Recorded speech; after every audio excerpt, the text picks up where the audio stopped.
What's up, Bills Mafia? Fernando Schmude here with another Leading the Charge. And today is a day to put away that awful game against the Jets and focus on the Las Vegas Raiders matchup week 2. I'm your host, Fernando Schmude, and I'll be doing this game preview via Buffalo Rumblings in your Leading the Charge. But before talking about the Raiders, I will have Randy Hardman joining me to have some observations and have a good talk about this Jets game and finally put it behind us so we can focus on week 2. So, Randy, thank you so much for joining me today, man. I've had some great interactions with you via Twitter, and it's awesome to be able to add you to the Leading the Charge today. Welcome. Can you hear me, Andy? Randy, can you hear me?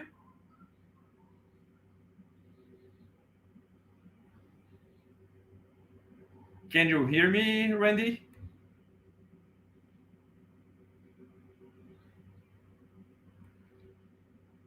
I think we have some technical issues here with Randy Hardman. I will ask him to fix his. I don't think he's hearing me.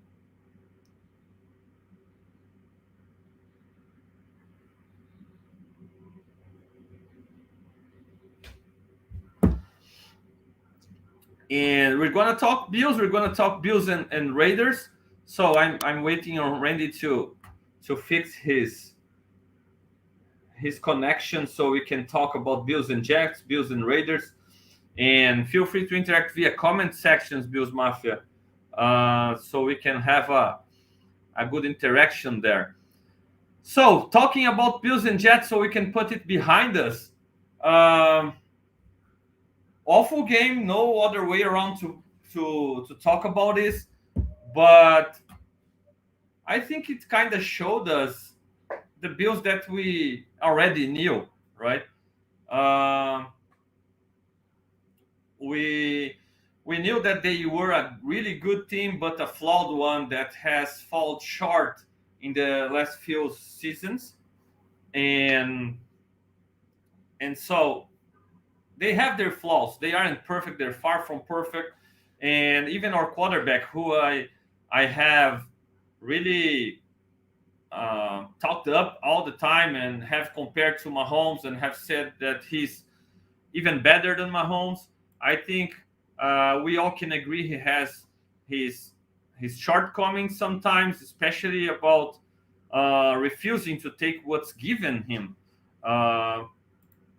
He really has to work on his patience. He has to work on being patient, on being cautious, on taking care of the ball, and taking what's given to him. And we knew that this game against the Jets wouldn't be easy, especially against the Jets defense, right? That's a great unit to that the Jets have there.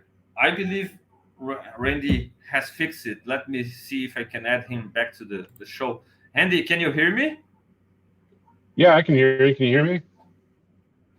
Awesome. Yes, now that's working. Welcome, Randy. Thank you so much Okay. for taking your time to be with us today, man. And I'm just trying to put the Jets game away, put it away, right, and move on to the Raiders game. And we've had some great interactions on Twitter, and it's a pleasure to have you here today. Welcome, man. Oh, thank you. Appreciate you having me on. So I was just talking about the Jets game and how Josh struggled to take advantage of what was given to him. Like the game at the beginning, it wasn't like he was playing awesome or the Bills were playing awesome, but it seems like they could move the ball even though it wasn't easy or it wasn't through some big plays and the plays that we used to see Josh doing. But against that kind of defense, dropping back in cover, taking away the deep stuff and making Josh take the short passes, the Bills were able to kind of do it. And obviously without Rodgers, they weren't so dangerous to the Bills defense. And unfortunately, it just looked like Josh got bored of this kind of game and being patient and taking the short stuff and wanted badly to be himself, right? And I want to bring on that analogy that you made about the movie because that's a really great one, and I hope you can share it with us and with the Leading the Charge crew here, all the Yeah, people who are following us. yeah, absolutely. So I was thinking about because everybody said the same thing. He said he wasn't taking what was given to him. He was taking too many deep shots, trying to make something happen. And I was trying to come up with a kind of a comparison analogy to make it a little bit easier to digest for a lot of people. And I started thinking about the movie Casino. And there's a scene in that movie. It's about a 2 minute and 2.5 minute dialogue where De Niro is talking about the whale Ichigawa, the businessman, the Asian businessman, Yeah. and he says that he plays hard and he's fast and he's got the cash and the credit to turn your lights out. Well, that reminds me a lot of Josh because Josh has the cash and credit being that howitzer strapped to his right arm and his legs that he can turn anyone's lights out if you give him the opportunity. Um, and so the way that they counteracted that is they boxed him in, made sure he couldn't really get out of town, which is what the Jets do. They box him in, make sure he can't really do what he wants to do. And then eventually, when he came back, he played small, but eventually got impatient, which is again a good comparison for Josh. He can play small in short bursts, but long term, like he's always looking to take that shot. He likes that kill shot. He likes that big deep ball. And the Jets knew that. So they knew that by making him play small, 10,000 a hand versus 100,000 a hand, that eventually he was going to impatient, start taking his shots, and that's where they would get their money back. And they did in the form of 3 interceptions, to basically uh, put the game within reach. And then all they had to do was just kind of get that last second score. So I felt like it was a real apt analogy for Josh because he can play small ball, but he's always looking to take that shot. And eventually, if teams are patient enough, especially the Jets, because of the way that defense is constructed, specifically to beat the Bills, uh, it really is effective for him. Absolutely, they have the pieces, right? So it's not like, oh, everybody can replicate it. No, it's not that easy. No, to have Yeah, a defensive line like the Jets have, to have a defensive backfield like the Jets have, and even the linebackers, because Quincy Williams is real fast, and CJ Mosley, I believe, is uh, one of the best, is still one of the best mark linebackers in the league, and I was a huge fan of him in his Ravens days, and even early on his Jets days. I remember a game. I can tell you for sure the date, the year, but I clearly remember a game that the Jets were playing really tough against the Bills, and from the point that CJ Mosley got injured and left the field, the Bills started to be able to move the ball and they could win that game. yeah, And absolutely. I remember that game too. yeah, yeah, Yep, I think he was injured in a coverage snap. If I remember correctly, it was a shot or a pass in the middle of the field in the near the end zone, and he got injured, the muscular stuff, and got to yep, leave the game. And from that point on, the Bills could move the ball and could score and could win that game. But as long as Mosley was on the field, he was a nightmare for that Bills offense. I don't even remember if Josh was already the quarterback. Maybe it was Tyrod still, but he's an impact player. He's very smart, and he knows how to play the position against the pass, against the run. So that's a great defense, and that's why in my preview to the game, Randy, I said if the Bills can play really well against this defense, look out because they will be a dominant offense for this season, and Josh will be at MVP level again. So obviously we struggled, and he had those interceptions, and people are like uh, even questioning if you would trade Josh for Zach Wilson, which is kind of crazy kind of conversation to have at this yeah, point. Overreactions all around, but I think he has all the skills, the everything in place to just yeah. get back on track and play a great season again. The Look, thing with is, with with Josh, it's all about him fighting himself. The big plays, the hero ball stuff. It's muscle memory that's been built in for him since he was in prep doing high school ball because I'm sure a lot of people realize Fireball, California is not exactly rife with talent, you know. So he was the best player on the field in high school. He was the best player on the field in JUCO. And if you pay attention to like Wyoming pre when Josh got there, during his time, and then directly after, there's a stark difference between the amount of games that they won. And I mean, yeah, they might have had a few other players there, but most of that is because of the impact that he brought, not only just to the offense, but to the overall team. So, I mean, he's used to being the best player on the field and having to basically will his teams to win. And even though in Buffalo he's got way more talent than he's ever had in his life, that's still a muscle memory thing where it's hard to get over. And if he's feeling boxed in and he feels like he's getting the pressure and he needs to make a play, he's going to do it. And so that's where we see some of those bonehead Josh things that people just have such a hard time with. Like, I understand it. I followed him for a long time, you know, during Wyoming in that year and leading up to it, and did a lot of research on his background. Like, I feel like I get his mentality. So yeah, it annoys me, it aggravates me, but it doesn't bother me to the point of, you know, going overboard and wanting to, you know, trade him or saying he's not one of the best he's one of the best quarterbacks in the league, top 3, easily. And if he can corral some of that and kind of evolve his mentality, then he can easily, you know, move into that 2 or even 1 spot down the line. He's got the talent. It's just about harnessing it and correcting his own internal flaws. Yeah, man, I'm of the opinion that when he's at his best, he's the best quarterback in the NFL. That's my opinion. I respect people, and obviously Mahomes has the Lombardis, he has the MVPs, he has the, you know, the resume that Josh still doesn't have so far. But when he's playing at his best, man, I normally say Josh can do everything that Mahomes does. I don't think Mahomes can do everything Josh does, you know? So that's why I believe he's the best player at his position. Yeah. But he gotta fight his own demons, just like you said. Randy, with you being a guy who followed him from a long time now, even through his Wyoming days, just like you said, because if I remember correctly, you were fully on board with and you loved the pick. I hated the pick when it happened. But yeah, and I'm not trying to dance around this stuff. No, I hated it, man. And I never deleted my old tweets because that's something I said. And I don't feel the pressure like I need to be right all the time. If No. general managers, scouts, they make mistakes all the time. Why Fernando Schmude from Brazil have to be right all the time, you know? So I don't care, man, with my mistakes, right? Right. I just share my opinion and my thoughts. And sometimes I'm good, sometimes I'm bad. But I keep firing, you know. And I hated the pick, but it was kind of that lazy scout, you know. Like, okay, I've heard this story before of the big time arm, big time athlete that coaches fall in love because they see all the potential and they think, oh, I will work with him and he will be a better player, and then they can't for some reason. Jamarcus Russell, Ryan Mallett,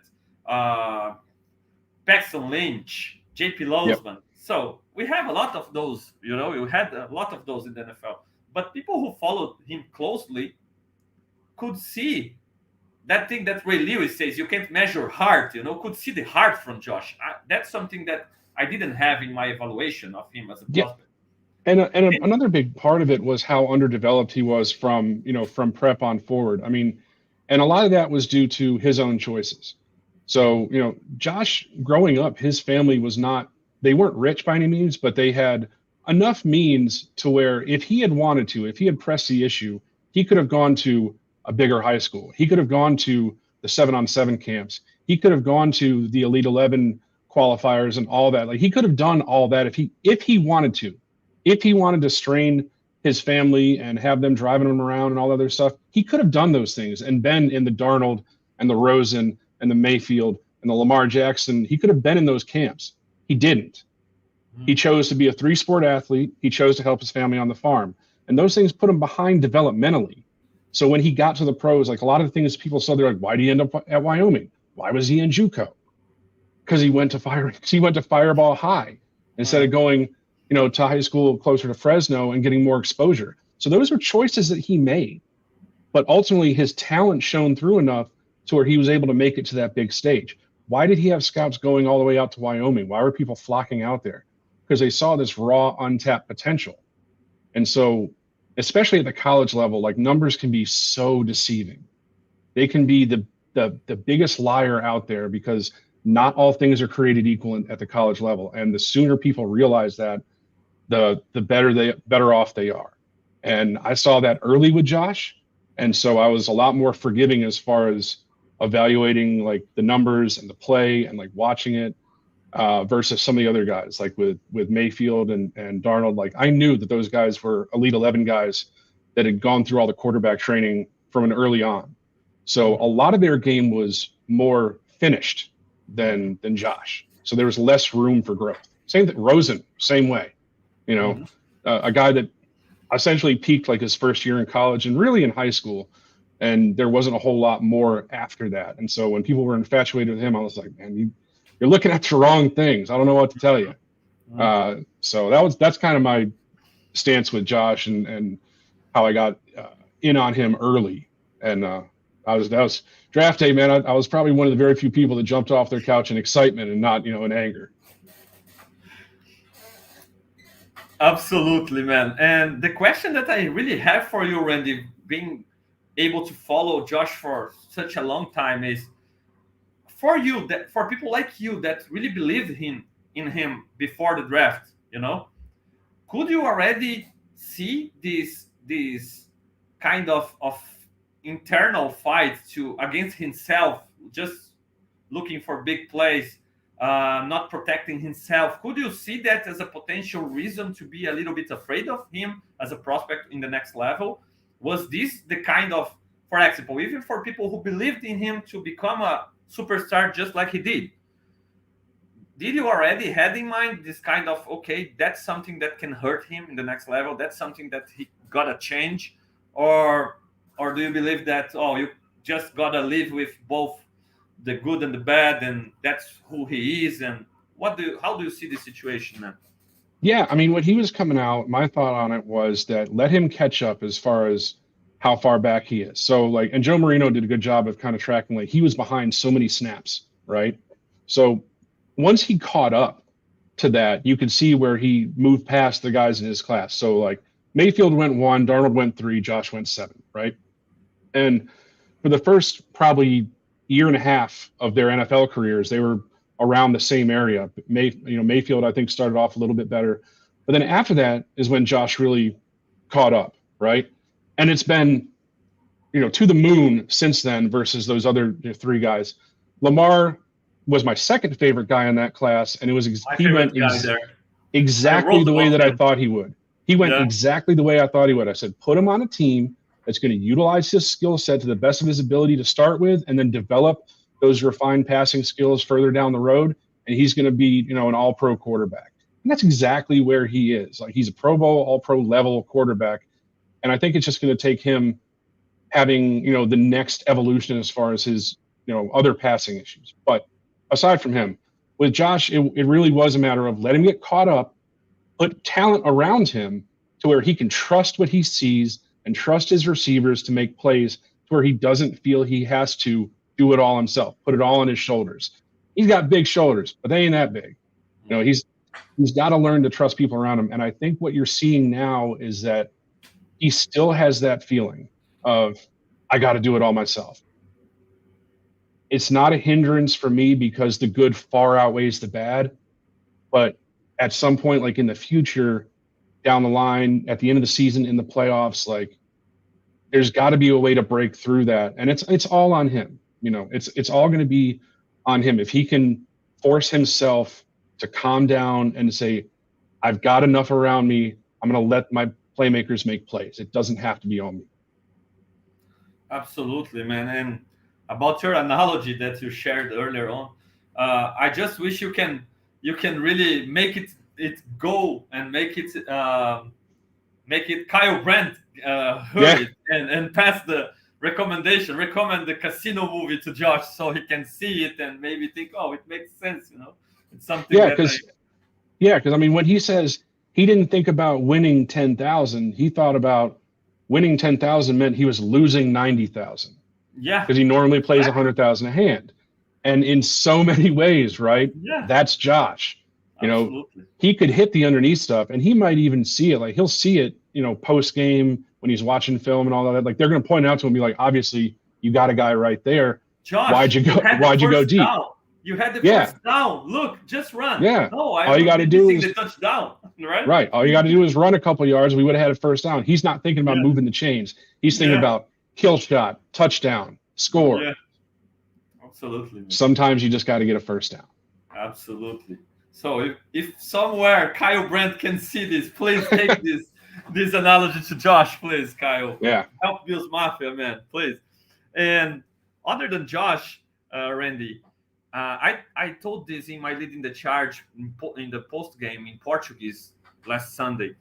Um, I think overall the Bills they aren't as bad as people want to believe now, but I No. think they showed again that they kind of are the same team. Like the defense can be really good in regular season, can be the top score low scoring defense in the NFL. The offense, I obviously believe they are gonna be great, and we have a Raider fan here talking trash in the comment section. And sorry, man, but I see your defense being killed by Josh Allen, this Bills offense.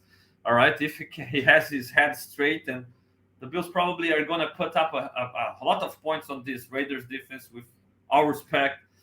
And they will be able to be a top five offense again. And Dorsey, I believe he can get better in his second season. I don't see him as a bad offensive coordinator. So I think they're going to be good enough to again maybe the division is tougher, so maybe win the division, maybe not. But they're gonna be good enough to make the playoffs, to be a contender. But they're flawed. I think the same mistakes as we always see, they repeat again and again. So I don't trust them to be able to play four great games in January now and go to the Super Bowl, win it. Right now. I don't trust them with their flaws, but they aren't as bad as people want to believe now. How do you see this first game and how do you see this team going forward? What could you see that really scared you for the season other than Josh being over aggressive? And what could you No. see as something that is still flaw and still something that the Bills need to get better during Sure. the season? So as far as the season outlook goes, I felt like the Jets, and the reason why I wasn't really overly excited about this first game is probably the worst matchup for us to open the season out of all available opponents. Mhm. They play Josh the hardest. He's struggled with them. I don't think that performance is indicative of any major issues going forward. I really feel like it's one of those things where they kind of got our number right now, and we got to work on uh, the way that we play them specifically in the future to win that next matchup. Having Wilson going in game planning for Wilson versus Rodgers is going to make a difference, obviously. But that was a bad matchup for us, and it doesn't really concern me moving forward. As far as the Raiders go, I mean, I for the guy in the comments, I get being confident in your team, and Max Crosby is a monster. But outside of Yeah, Max Crosby and even Chandler Jones, there's really nothing there that scares me, concerns me, has me thinking that there's going to be really anything that they can do to put up any sort of fight against all the different skill positions. I mean, Moreg's all right. You got Marcus Peters, but other than that, defensively, the Raiders got nothing that can stop this offense. I mean, your best hope is that Josh Jacobs rips off a big run every third time he touches the ball.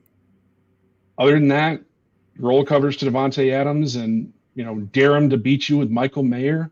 Jacoby Myers is probably going to be out for this game with a concussion. I mean, what are you looking at to where yeah. you think this I'm game's just going to be sharing the. competitive? I think it's going to be a blowout, 3-4 scores. Me too, man. I just sharing the defensive depth chart of the Raiders, and just like you said, okay, I get that you have Crosby and for the people who are really worried about the fight the Bills put against the Jets, and they are like, oh, this is gonna be a problem. Max Crosby versus Spencer Brown, man. Tillery, Nichols, all due respect, but they aren't Wilkerson. They aren't that Jets defensive line. They don't have Not at all. the deep rotation, so the Bills can game plan against Crosby here, and he obviously is a tough matchup as a one guy, but not as a unit like the Bills need to deal against the Jets. I really believe the Bills will be able to run the ball against this defensive line, unlike against the Jets, where they had a tough time to win the matchups at the line of scrimmage. And just like you said, okay, Marcus Peters maybe is a guy who can take advantage of bad Josh if it appears again in this game. But we saw that in games where Josh needs to rebound from multiple turnover games, he usually does well. He's more careful. The Bills play a little bit more under center, just like you pointed out in the Twitter, right? More under center stuff, a little bit more running from under center where you can punish more opposing defensive lines, and you can open the play action for Josh where he's so dangerous. And that's like one of the said, things that they've gotten away from is the traditional play action stuff. Like I don't see it as much. And again, I don't go back and rewatch games and all that. Like I don't have the time for it really. But based on my memory of watching the games, like I just don't see a lot of that, traditional play action plays that really, and that's one of Josh's strengths when he was coming out. It's still one of his strengths that he has incredible ball fakes. Like you can lose it if you're not paying close attention, just watching the games, much less trying to defend it. And I think that really opens things up. And I just haven't seen a lot of it. And I wish they would get back to a little bit more of that and just traditional, traditional running style plays and not the college, mesh point, RPO type stuff. I don't know. Maybe I'm just a traditionalist. I don't know. Yeah, I think it's a pretty fair point, and especially okay, we saw Josh playing well in this kind of shotgun offense and airing it out, especially when we have no choice and gotta play from behind. But early in the games, if especially I have in mind that game against the 13 seconds game against the Chiefs. That was maybe the highest point of Josh's career, and he was coming from that awesome game against the Patriots. And during the entire first half and until the beginning of the second half, the Bills were playing with Josh under center, play action, trying to run the ball with Singletary, being very well balanced, not being very aggressive, overly aggressive at least. And in the second half, right after Josh hit a big bomb to Gabe Davis out of play action under center, after that, the Bills started to open it up and go shotgun and really enter in that bang bang versus the Chiefs. But before that, they played in a more traditional way under center, trying to run the ball. And I believe that might be a way to keep Josh a little bit easier, like a little bit calmer, a little bit without being overly aggressive so early in the game. You keep that kind of stuff for late in the game if it's necessary. So that might be something we can see against this Raiders defense. After all, they don't have really a great team, a great defensive unit here, and even Chandler Jones to be able to play this game is a question too. So other than Crosby and then Marcus Peters, you don't have really huge playmakers or guys that you got a game plan for in this defensive side of the ball, guys that can really win matchups against the Bills offense, in my opinion. No, I mean I agree with that, and I think going back to Crosby, I mean, look, they're gonna have to try and find ways to be creative to get away from him, whether it's adding in Dawson Knox in the end to chip him, or whether it's basically running away from him, incorporating some short game to kind of draw them back a little bit, make sure he doesn't just have his hair on fire the entire game. I mean, look, they're watching tape of us and they're seeing that weakness of Spencer Brown and even Deion Dawkins sometimes too. So Crosby is going to be one to plan for, but as you said, the rest of them, I mean, there's nobody there. Tillery, maybe a little, but overall, no. I mean, there's nobody there that's going to keep you up at night. It's Crosby, and more Crosby, and if you can find a way to neutralize him, then you should have a pretty good day. Yeah, man. Especially, I look at the Bills roster sometimes, and and I look at it and I'm like, okay, I can see a good roster, but not a great and awesome roster, a loaded roster, maybe like the Eagles or the 49ers, even sometimes the Chiefs and the Bengals. I see them as a good roster, but I see like, okay, Josh still gotta be Superman to win against those great teams. Against the Raiders, man, I don't see this kind of team. I see a team that they don't have people to cover Diggs and Kincaid and Gabe Davis.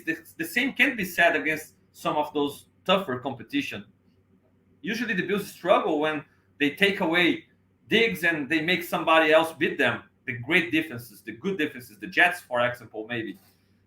The Raiders not. I don't see like this. I can see Gabe Davis having a good day against the Raiders.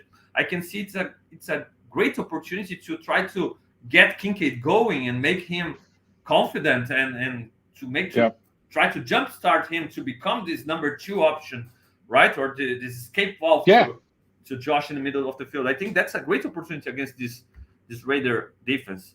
absolutely. And that's kind of the reason why you make that investment in Kincaid. I mean, traditionally rookie tight ends don't contribute very much their first year. And I totally understand that Kincaid is being asked to be a little bit more than just a tight end. He's very much a do-it-all type of weapon guy as far as where he's going to line up, snaps, and they're going to be playing a lot of 12 and all that. And that's great. That's why you would take a guy like that. So him kind of getting into that role and becoming that 2A, 2B target for Josh, being able to be a chains mover and being able to be somebody that he can rely on in the clutch to catch the ball on a consistent basis, it's going to really open up this offense. And like you just said about, when you play teams like the Jets or when you have, the top tier teams that you're playing against, they take away Diggs. What do we have? Well, now we have that other option. We have that other answer to say, all right, if you want to roll all that coverage to Diggs, well, now we got this big guy out here, plus Davis, plus the slot guys that we have mixed in there and Knox. So you can't, if you focus just on Diggs, now we have the weapons just by adding Kincaid to be able to open things up that much more, to be able to keep pace with anybody. I think, I know that Lou Anarumo is a great defensive coordinator, but I really think a healthy Bills team now with Kincaid, like by the end of the year, I think that's a different game offensively for us versus last year. Definitely, man. And how confident are you in Gabe Davis still? Guy just got voted by his own colleagues as a captain. All the talk about him playing injured, the ankle bothering him last season. And okay, just like Jamie Demico said here a few weeks ago in the Leading the Charge, having an ankle issue doesn't make you drop passes. Okay, I agree. But how do you feel about? I was kind of disappointed in him against the Jets. I expected more. I know he didn't see the ball a lot. There weren't a lot of targets his way, but I still he still is who he always been. The deep threat guy, the kind of one trick pony where he gotta make people respect him deep, and then he can punish them with some out routes, some comeback routes, routes that even we don't see as much as we saw in the past under Dable anymore with Dorsey. But those routes, I think, it's where Gabe can really punish defenses. But expecting him to be, oh, now he's gonna start to contribute more on the short stuff, intermediate stuff. I don't think Gabe is this kind of player. How confident are you as a compliment to him? Because to Diggs, because I was totally all over go and get DeAndre Hopkins train. And I felt like okay, the Bills are gonna regret passing on him, and my hope now is more like on Kincaid being able to replace that, or a mix of Kincaid and Gabe, but not only Gabe. How do you feel about Gabe going forward? I think Gabe is who he is right now. He's definitely better utilized in the deep intermediate areas than in the short game. I just don't know if he has the type of ankle flexion and quick twitch ability to be able to do a lot of that short stuff. He's definitely not anywhere near in the mold of like a Cole Beasley or a Hardy or Shakir or any of those guys. Like he's good at running those deep and intermediate routes, and you can pull up the analytics and the route trees and all that. to back that up. I think it's been proven over and over. Now, Gabe thinks that if given the opportunity to run a full route tree, he's fully capable of that. He considers himself to be a high end receiver. I think he is a B plus type of receiver.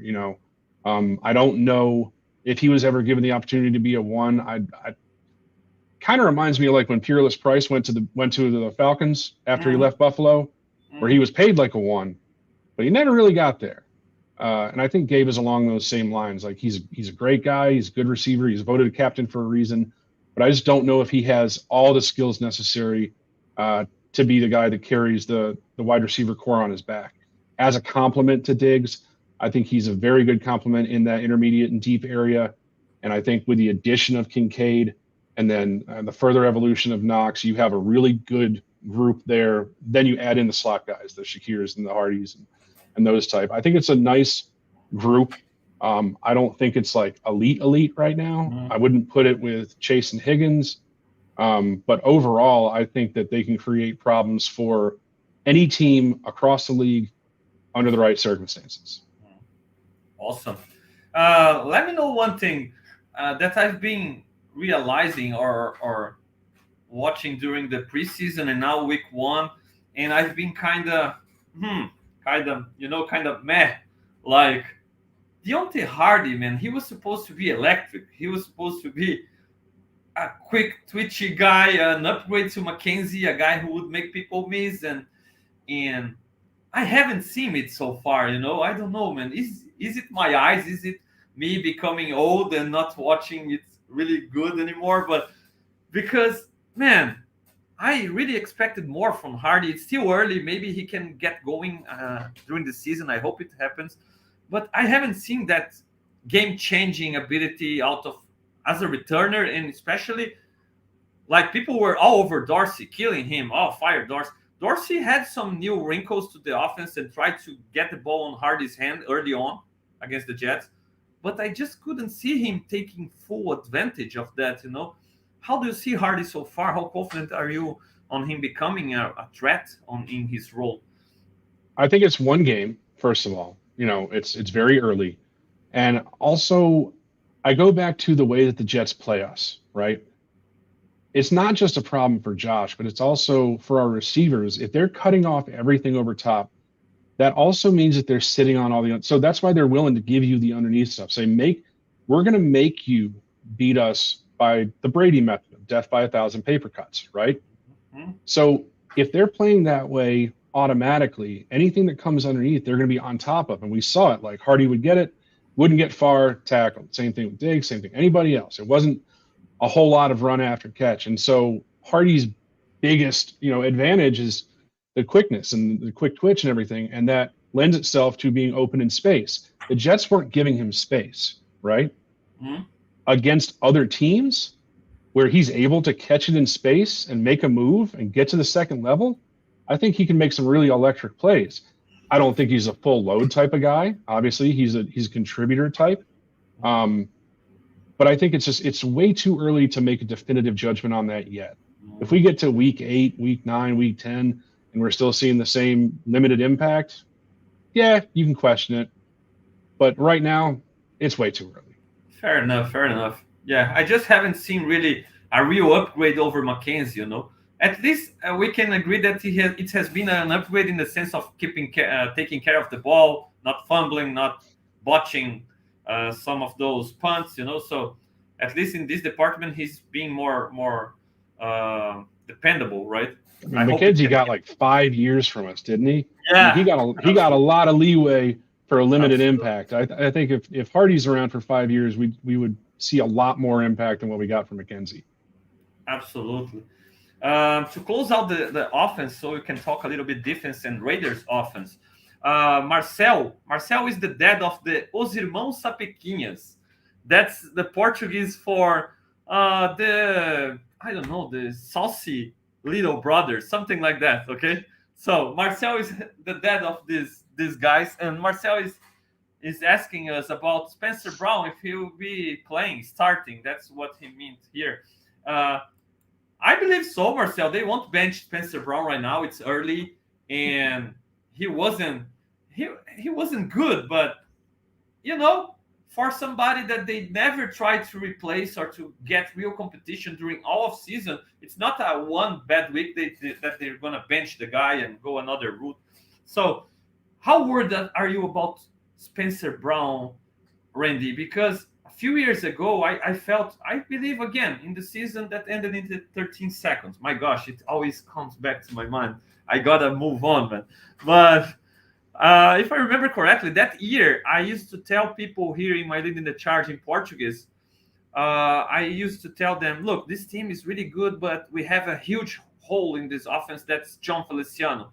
We gotta replace him. We gotta find somebody in the trade market. And I remember the Jaguars guard being a possibility thrown around during the trade deadline, and unfortunately we never fixed that season. But John Feliciano was the hole in our offensive line, and right now I don't feel our offensive line is really awesome, but it's not awful. It's a decent group, with Spencer Brown being the problem, in my opinion. How do you feel about him going forward? Do you think a move gotta be made there? Do you believe still in him? I mean, I think Brown started off good his rookie year, and then it's kind of been a descent from there. Where he finishes the year, I don't know. I want him to do well because I'm a Bills fan, because I want that position to be locked up. But right now, I don't have as much faith as I did going into the season, or even last year. You know, when you can kind of put it off on some injuries. I do think long term they need to look for a better answer there. They did sign Jermaine Afidi to the practice squad, and chances are, if he's healthy, that you'll probably see him get elevated if Spencer Brown continues to struggle. I know there was a report today that they showed interest in Lyle Collins, who just got released from the Bengals. Mm-hmm. So, and he's another guy, when healthy, is a very good player. So there should be some competition brought in, and I think going into this coming draft, tackle should definitely be on everyone's mind. Because again, this is year 3 for Brown. He'd be going into year 4 of a rookie deal. There's no 5th-year option, obviously, as a day 2 pick.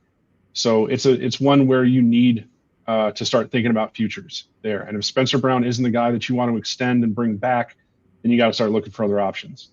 So I would keep that in the back of my mind come draft season. Yeah, Marcel is obviously without any patience anymore with Spencer Brown, and it's understandable. I can understand him. But I believe Marcel Spencer Brown will get some games still until they try to go in a different route, and maybe Philly or bringing somebody else from outside. But Yeah, for now, they're not going to bench him after 1 week. It's just it's no. not the way this coaching staff operates. Yeah, for sure. I think they will be patient. This is year 3, first year with a real off season of work for him since he got drafted, right? So they're gonna give him a little bit more time before he can really maybe be benched, or maybe finally play closer to the level they expect him to be able to do so. Red and White Bills has his wife here from São Paulo, and he got his in-laws in the Bills Mafia. Awesome, man. We have a decent group here in Brazil, man. Great to hear that. And so to close the offense, I'm really happy with how Torrance has played so far as a rookie. It's obviously early, but the way he was inserted in the offensive line almost since day 1 in the training camp, and beating, if not a high potential guy, but a sound guy in Bates, and being able to play the way he played against Jets and against Wilkerson, man, it is impressive. And I really believe Brandon Bean finally could hit a pick in the 2nd round with this guy. How do you feel about Torrance? Well, kind of the opposite of the Cody Ford pick, right? You know, Cody Ford he moved up for Cody Ford, and that pick didn't work out for, whatever the reasons were. So you see him take another swing on Torrance, and this time it looks like it worked out. I think Torrance was, from my eyes, from everything else that I've read, I think he was everything that everyone imagined he could be. I think he's going to get better. He's strong. He's solid. I was very impressed with what I saw. I like what I saw. And I think it's only upward trajectory from here. So it seems like finally that position is locked down. And when you're talking about the offensive line, this is if Connor McGovern comes back next year, right? Which he should. He was signed. He was signed for that purpose. That would be the first time Deion Dawkins plays next to the same guy in his entire career, from the time he was drafted to now. So, and for O-line continuity, that's huge. For only having two guys that have been consistent starters there in the last, 3-4 years, having guys come back year over year with Torrance and now with McGovern, it's going to be a big deal for us. So I'm excited about the future of the offensive line. Hopefully it gels together going forward, but I'm pretty excited about Torrance and the O-line in general. We can just fix that right tackle spot. Awesome. So, Randy, let's talk some Bills defense and Raiders offense, right? And let me share again the Raiders depth chart here. And the Raiders offense, man, especially without Jacoby Myers, because with Jacoby Myers, okay, they have a nice group of skill position players. It's not awesome, but because maybe Jimmy Garoppolo, he's a decent, but he's not the quarterback that you really fear, right? But Josh Jacobs, awesome running back. Devontae Adams, awesome wide receiver. Jacoby Myers as your number two. That's a guy that I really like as a number two. And Hunter Renfrow, a guy who a lot of people love. I know my friends at Cover One love. Greg Thompson loves Hunter Renfrow. He wanted to trade badly for him sometimes during this offseason. So they have some decent weapons, but still, man, that's not an offense that's gonna put a lot of points on the board. And this offensive line is very suspect with Greg Van Roten, our old friend, starting for them, right? Yeah. So that's a mismatch where you expect Ed Oliver to eat, man. And I don't get my hopes so high because it seems like every time I really believe Ed Oliver can become the guy we hope he could become, then he plays badly, man. And the last time was against the Bengals in the playoffs last year against that backup offensive lineman that they had there. But now again, man, an opportunity against a guy who he played against a lot during practice, and that's a mismatch that the Bills got to explore. The Bills defensive line looked good against the Jets. That's something that everybody's just talking about. Josh just talking about all that went wrong, but there were some positives in this game, and one of them that I was really worried about was the defensive line performance without Von Miller, because last year without Von Miller and with Von Miller in the lineup, they were two totally different groups. And they start against the Jets was really good. Floyd played great. Rousseau looks like a guy who's taking the next step. And inside also, we know what we can count on Daquan Jones and Ed Oliver being dominant. I think they have a great opportunity here against the Raiders to showcase their improvements for this season.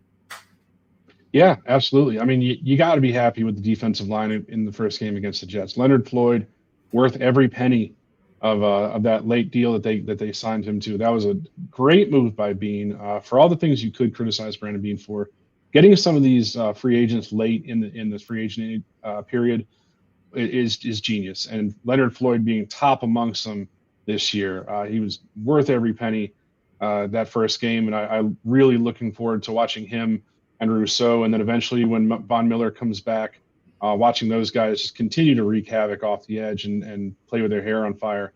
Oliver, man, I mean, from the day he was drafted, the big question was, being an undersized, spark plug type guy that he is his speed and power going to be enough to overcome the lack of length to be able to make a consistent impact and become an elite player that you would expect with a top 10 pick? And so far, the answer has been not enough. He gets opportunities, and when he does, he tends to make the most of them. But then there's sometimes where he just can't really, finish it off, get in there and do what you would want him to do. Now, some of that has to do with the consistency next to him on the interior.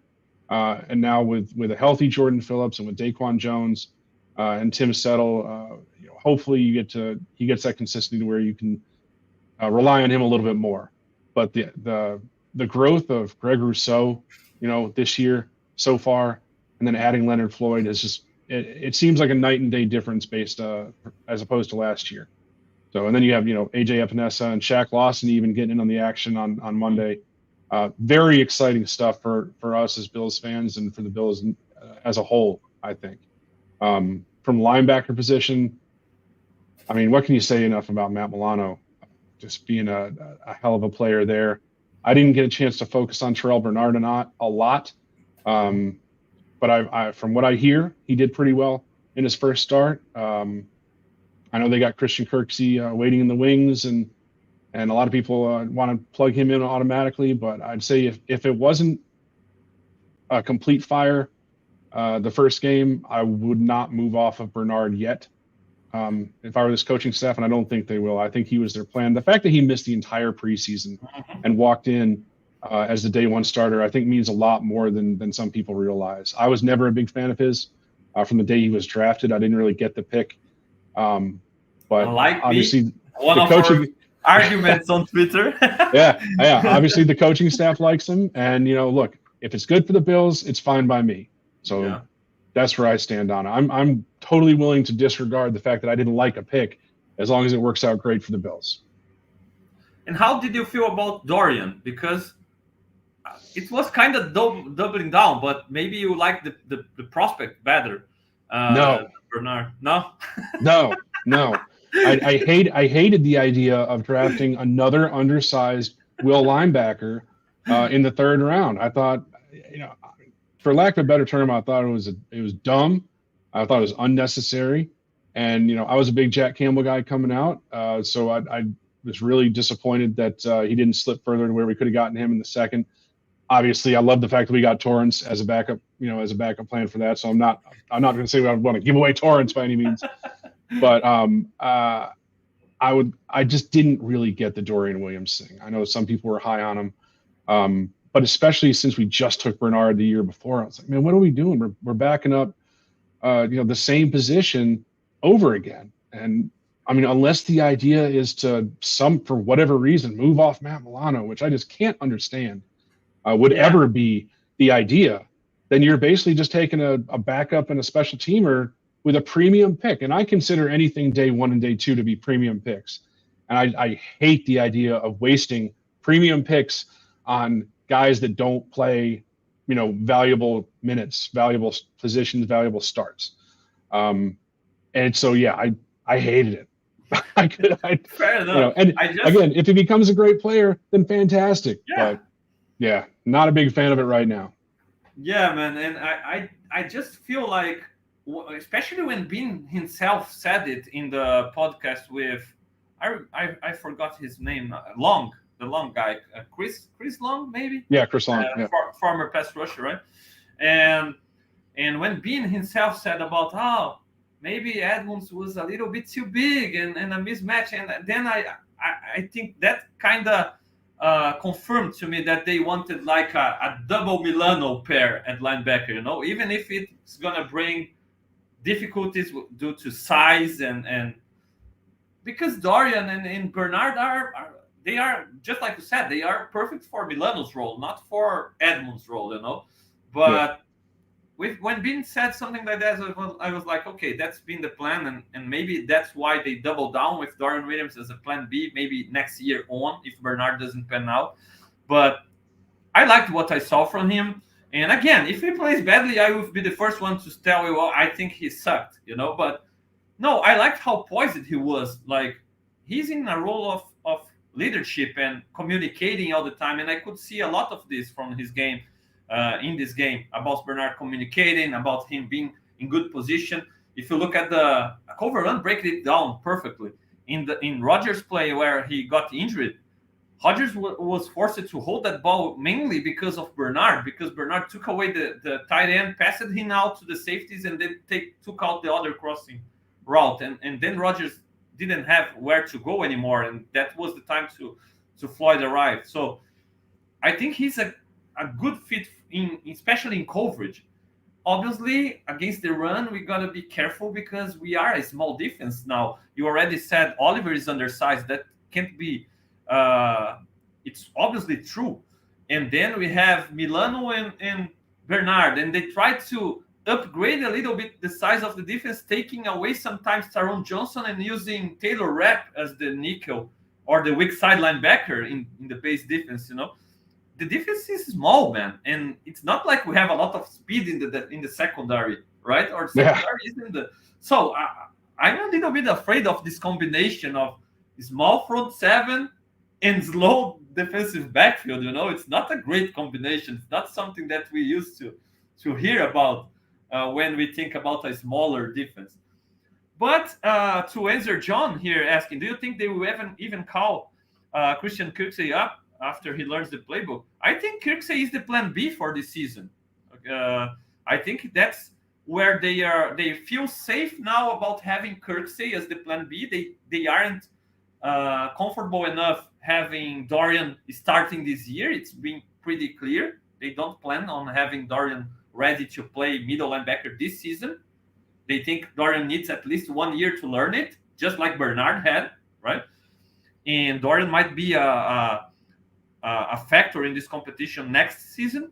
But for this year, man, it's Bernard getting his shot, in my opinion. And if after 6 weeks, maybe 7, if they don't feel really comfortable and Bernard struggles, I believe they're gonna move on to Kirksey maybe after the the bye week or something like that, and they kind of can feel a little bit safer with Kirksey there, but not in their plan, of having a double Milano. Let's put it like this: Kirksey and Milano aren't interchangeable pieces. Kirksey is your traditional middle linebacker, and nothing wrong with that, but it's all a matter of what's the plan for this defense. And I feel like they have a plan with this kind of smaller linebackers playing, already. Yeah. I think Kirksey is more of an insurance thing. They wanted. I mean, Bernard missed the entire preseason with an injury, so I think with Dorian Williams not being ready yet for that role, I think signing Kirksey, a guy who I think being admitted, he's like they've kind of been after him for a few years. So being able to get him on the practice squad, acclimate to the system, and then bring him up to the roster if need be is a good get, for Bean and for the Bills. Kind of break glass in case of emergency type thing. I don't think that they would move off of Bernard quickly as long as it wasn't a complete dumpster fire, which obviously based on week 1, it wasn't. So, yeah, I think it's a good backup plan, and it's smart by Bean to go ahead and bring him in early so he can get acclimated and be ready to go if called upon. Awesome. Randy, to close it out, man, looking at this Raiders offense, how do you see them? I gave a quick look at them, but how do you feel Sure. about this offense and with those weapons, this offensive line, the quarterback? What's your opinion? So I think based on week 1, they didn't use Renfro a whole lot. So was that kind of just a week 1 thing, or was that a trend going forward? We're not sure yet. You got to account for them. Obviously, you have to account for Devontae Adams and Josh Jacobs. So that's kind of your holy trinity as far as the Raiders offense goes: Renfro, Adams, and Josh Jacobs. Outside of that, the rookie Michael Mayer, keep an eye on him. And then also the other rookie that they drafted, the other guy from Cincinnati, Trey Tucker, the speed demon. I would be careful about if he trots out there about where he's lined up and keeping an eye on him, because that's a guy who has elite speed. He's not just fast. That guy has elite speed. So if he goes out there, especially with Myers out, if Jacoby Myers is out and Trey Tucker has to come out there and play a little bit more than maybe he would normally, I would be real curious to see how they go about making sure that he doesn't get loose on somebody. Because if remember Lee Evans, if he's even, he's leaving. Trey Tucker's faster. So if he gets open and they can get the ball to him, I don't think there's anybody on our defense that'll catch him from behind. So I'm a little bit concerned about that. Obviously, Devontae Adams being Devontae Adams, you got to double up on him. But it's all predicated on Jimmy G having the time to throw. And with this defensive line, I don't think there's enough consistency there to really worry. I mean, I'm thinking, 33-13, that type of score, and it's going to be comfortable for us. Yeah, man. I really believe the Bills have the perfect matchup here too, especially without Jacoby Myers, who's a guy who has proven that he can play well against us, also against this defense. He knows the matchups, he knows this Yep. defense and how to get open. Uh, I And the think they have, offense. yeah, absolutely.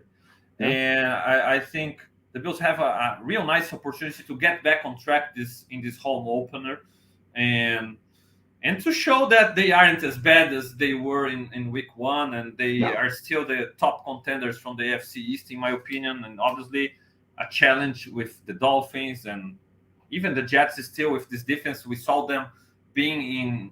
They weren't like, oh, I saw another thing that I said in the last leading the charge in Portuguese. It's not like the Jets without a quarterback. They were a bottom three team. They were fighting for a playoff spot, and that defense was leading them there, right? That defense and Brice Hall mainly. But The looking one that got forward to, away, Brees yeah, Hall, the one that got yeah, away. yeah, that guy, Ugh. man, that guy, and we'll see him a lot for a lot of years, unfortunately. But I really believe the Bills can show the world again this weekend that they are ready to compete and to be a contender again. Will they be good enough to win it all? I don't know. I think this season will be an opportunity to solve the issues, to see if Spencer Brown can keep his job, to see if Bernard can keep his job, to see if Benford, who played great in this first game, can keep the cornerback two job, to see if the old guys, aren't too old right now, right? And they can keep playing at a good level, at the championship level. But I think the Bills will be there. They will be competing. And if they lose this game, man, with all the respect to the Raiders, but if they lose to the Raiders in this home opener, then maybe we could start to get worried about, okay, maybe they are starting to implode under McDermott, or things like that. If anything can happen any given Sunday, maybe it's still too early, even after a loss against this Raiders team. They aren't no slouches, but I think that's the perfect opportunity to get back on track, Randy. I think they must win this game and and showcase the world they aren't this a joke like they are being treated right now. Yeah, I mean, this is the definition of a get right game. You know, it's a home opener. It's against all due respect an inferior opponent. So they should be able to go out there and work on the things that they feel they need to work on and win this game. Can't take anybody lightly, obviously, but this is a get right game. This is where they kind of put it out there and say, this is who we really are. You know, week one was an outlier, an anomaly, whatever you want to call it. Um, but yeah, this if they lose this game, and it really depends on how it happens. But yeah, if you go out there and you lose this home opener, there's some questions that'll have to be answered and asked, more so than they have been. I have a hard time seeing it, man. I Yeah. really do. I mean, on the 1 to 10, I'm at like a 9-8. You Mhm. know, so yeah, I mean, there's a chance for Vegas, but I don't think there's much one. Awesome, man. Randy, thank you so much for taking your time joining us here today, man. It's been a blast, and I could stay all after. It's already 2 p.m. here in Brazil. I could stay all afternoon talking Bills with you, my friend. It's been awesome. I really appreciate you taking your time joining us. And the doors of leading the charge are always wide open. When you want to join in, just hit me up, man. It's gonna be a pleasure to have you on. Yeah, man. Anytime, anytime. Like I said, I'm available. I'm at work right now, so I got to get back to work. But yeah, man. Anytime you want me on, just shoot me a DM, and I'll be more than happy to join you. This is a great time. I appreciate it. Awesome, Randy. Thank you so much. Thank you, Bills Mafia. You participated in the chat and interacted. I really appreciate you taking your time at least to hit the like button, subscribe to Buffalo Rumblings YouTube channel. You also can hear me and the Leading the Charge on your favorite podcast aggregator, Spotify, Apple Podcast. And I will be back on Sunday with a post-game show in Portuguese for our Brazilian, Latin America, all Portuguese-speaking language countries. I'll be talking Bills in Portuguese on Sunday post-game show. Bills Raiders, hopefully after a great win, just like Randy and I predicted here, right? I hope so, man. And thank you so much, Bills Mafia. See you around. Go Bills. Go Bills.